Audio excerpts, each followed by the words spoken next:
اعوذ بالله من الشیطان الرجیم بسم الله الرحمن الرحیم. قدرمنو ملګرو ښاد اوسئ اباد اوسئ تحیات سوکالي مو نصیب شه خو قاریږئ به نه خفه کیږئ به نه او کنځل به نه کوئ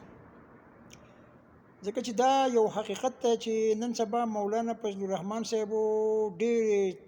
ترخې خبرې او ډېر حقیقت او سپین رښتیا شروع کړي دي چې د هغې نه بالکل انکار نشي کېدی او الله دې وکړي چې مولانا فضل الرحمن صاحب هم دغه شانتي تا حیات برقرار په دې خپلو خبرو ټینګ پاتې شي خو هغه ټینګ نشي پاتې کېدی هغه خو زه درته دا وایم چې هغه لکه د موسم بدلیږي را بدلیږي هغه لکه د ګرګټ رنګونه بدلی مصیبت دا دی چې کله ډېر اوږدول نه ځو خو کله چې د مشرف حکومت و نو هغه هم د دغې نواز شریف حکومت چې دی ډسمس کړی و هغې نیولی و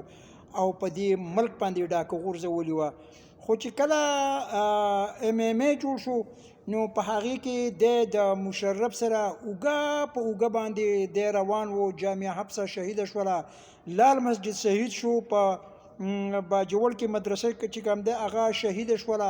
اکبر بوګټي چې دی نو هغه په غر کې وویشتله شو هغه شهید شو مولانا فضل الرحمن چوپ چاپ ښه په خیریت سره و او کله چې لال مسجد جامعه حفصه شهید کېدل نو دی په قاضي حسین احمد پسې دغه ته تللی و لندن ته د هغه سره یې ملاقاتونه کول چې هغه اپریشن سایلنس شو دی واپس راغی د هغې نه را په دې خواته اوږدې پسې نه وایو خو بیا د عمران خان حکومت په پسې راوالو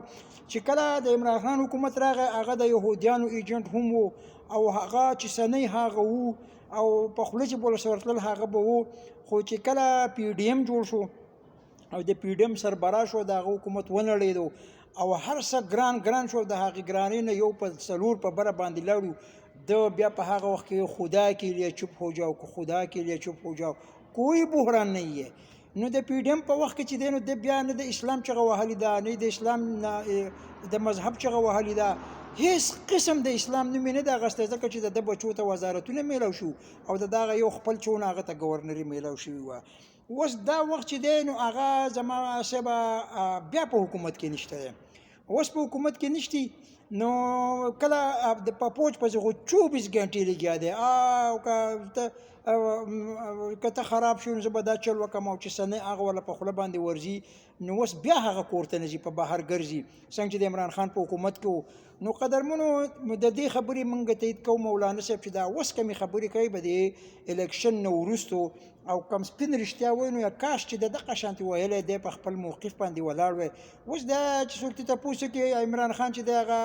د یهودیانو ایجنټ دی نه هغه خو سیاسي بیانونه د خدای بنده ته د پیغمبر وارث یې ته د دین اسلام نه خبر یې ته په یو سړي پیتوه لګې هغه کافر کې او سبا له وایي چې دا سیاسي بیانولې نعوذ بالله منها الله دې موږ وساتي دا پیغمبر علیه السلام دې سیاست کړو د خدای بنده خدای له بځې د خدای نه ویریږه یو موقف اختیار که کورسۍ نه غواړمه پیغمبرانو چې دعوت چلول هغوی د کورسۍ دپاره نه دی کړی ته د خدای د رسول دپاره دعوت چلوه د اسلام دعوت چلوه که تا ته کورسۍ میلاویږي او که نه میلاویږي نو ستا به خدای ته غاړه ازادې او که نه دا کله یو شان کله بل شانتې نو زما صاحبه په دې کې هغه پښتو متل دی که یاري په شلتالوي نو لولا تې وړېدله غواړه ډېره مننه